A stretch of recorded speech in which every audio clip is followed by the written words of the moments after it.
प्रणाम प्रभु। कल्याण हो।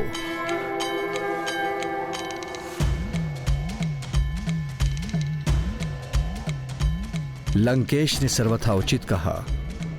अपनी शक्ति के सदुपयोग के प्रति सभी को सदैव सजग रहना चाहिए। कभी उस शक्ति पर अहंकार नहीं करना चाहिए, अन्यथा उनसे कोई ऐसी भूल ना हो जाए जिससे सुधारना संभव हो और वो अक्षम भूल व्यक्ति को उसके विनाश की ओर ले जाए। प्रभु के ये सीख यदि लंकेश आत्मसात कर ले तो उनका उद्धार हो जाए। मात्र शक्ति ही नहीं, नियंत्रण तो जीवन के प्रत्येक पक्ष में होना चाहिए, क्योंकि व्यक्ति के क्रोध, जीवा, इच्छाओं पर नियंत्रण ना होने से वो अन्य मनुष्य को कष्ट देता है, उन पर अन्याय करता है, जो धर्म के विरुद्ध होता है।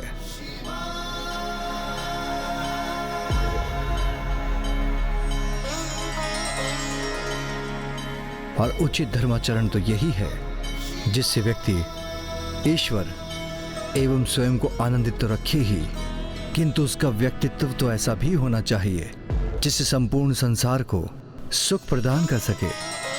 इसका ध्यान सभी को सदैव रखना चाहिए।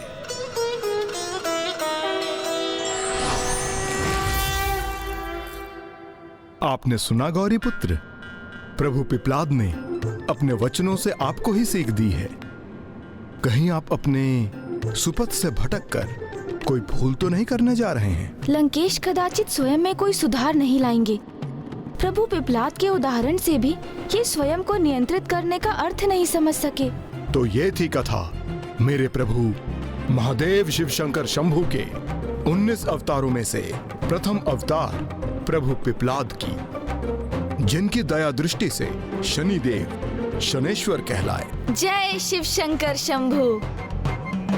लंका के मार्ग में अभी दूरी शेष है गौरीपुत्र, हमें शीघ्रता करनी चाहिए। दशानन, जल ग्रहण कीजिए। आप चिंता मत कीजिए लंकेश। प्रभु महादेव की महिमा का गुणगान करते हुए अर्ध दिवस में हम लंका के लिए आधा मार्ग पूर्ण कर चुके हैं और दिवस के अंत होने तक हम लंका भी अवश्य पहुंच जाएंगे। बस आप इतना कीजिए कि प्रभु शिव शंकर के अवतारों की कथा सुनाते रहिए।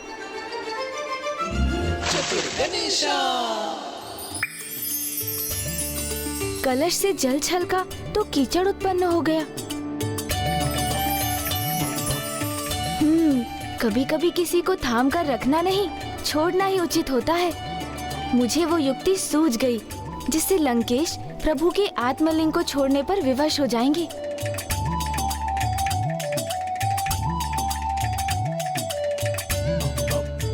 और अपना ये उद्देश्य कदाचित इस कलश को छोड़ने से ही प्राप्त कर सकूंगा मैं। ओह, मेरा कलश! आप चिंता मत कीजिए लंकेश, मैं अपना कलश ढूंढ कर ले आऊंगा। आप आगे बढ़िए। उचित है गौरीपुत्र, मैं और विलंब नहीं कर सकता।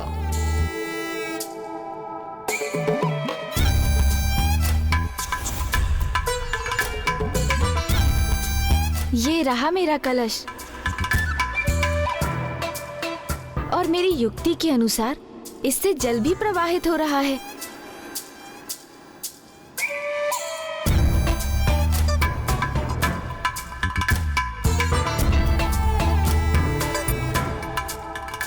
हे गंगा मैया, आप अपने इस जल प्रवाह को लंकेश रावण से आगे पहुंचा दीजिए, जिससे वहाँ कीचड़ का दलदल उत्पन्न हो जाए और लंकेश उसमें धंसने लगे और मुझे प्रभु के आत्मलिंग को सौंप दें, अथवा आत्मलिंग को सुरक्षित रखने हेतु उन्हें स्वयं यहाँ भारत भूमि में ही स्थित कर दें।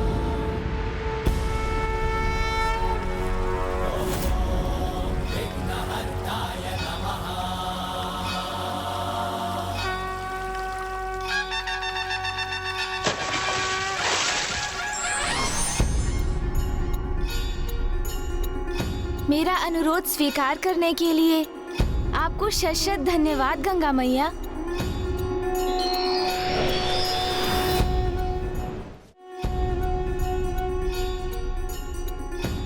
क्या हुआ गौरीपुत्र, कहाँ रह गए आप? अपना कलश नहीं ढूंढ पा रहे क्या? कलश तो यही है लंकेश, मेरे नेत्रों के समक्ष ही, बस उसे उठाकर लाना ही शेष है। मैं अभी आपके निकट पहुंच जाऊंगा।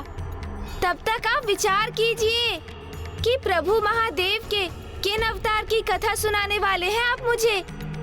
उनके शेष 18 अवतारों में से किसी एक अवतार की कथा का चुनाव करना होगा ना आपको। उचित है गौरी पुत्र।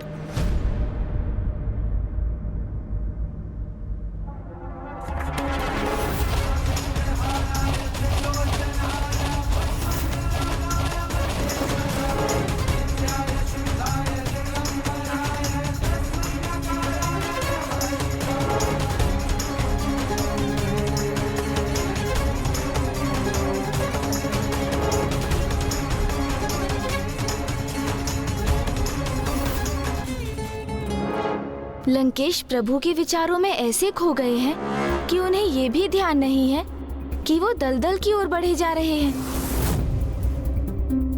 सावधान लंकेश, आगे कीचड़ है। ये साधारण कीचड़ मुझे क्या रोकेगा गौरी पुत्र? आप अवश्य सतर्क होके आइएगा। उचित है लंकेश, किंतु आप मुझे ये तो बताइए कि आप प्रभु के किन अवतार की कथा सुनाने वाले हैं?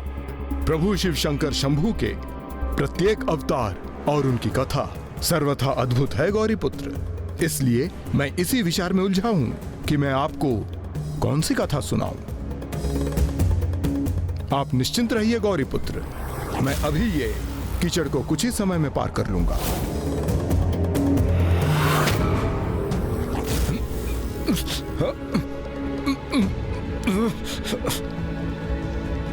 आप चिंता ना कीजिए गौरी पुत्र, मैं अपने पौरुष से और अपने बल के आधार पर इस साधारण कीचड़ को सरलता से पार कर लूंगा।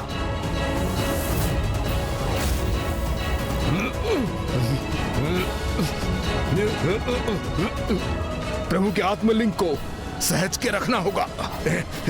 ओम नमः शिवाय, ओम नमः शिवाय। लंकेश, आप तो इस कीचड़ से सुरक्षित निकलने के स्थान पर इसमें और धंसते जा रहे हैं। आप भूल रहे हैं गौरी पुत्र, लंकेश रावण हूं मैं। ऐसा साधारण दलदल मुझे अधिक समय तक उलझा कर नहीं रख सकता। आप देखते जाइए गौरी पुत्र, मैं कैसे कुछ ही समय में इससे बाहर निकल आता हूं।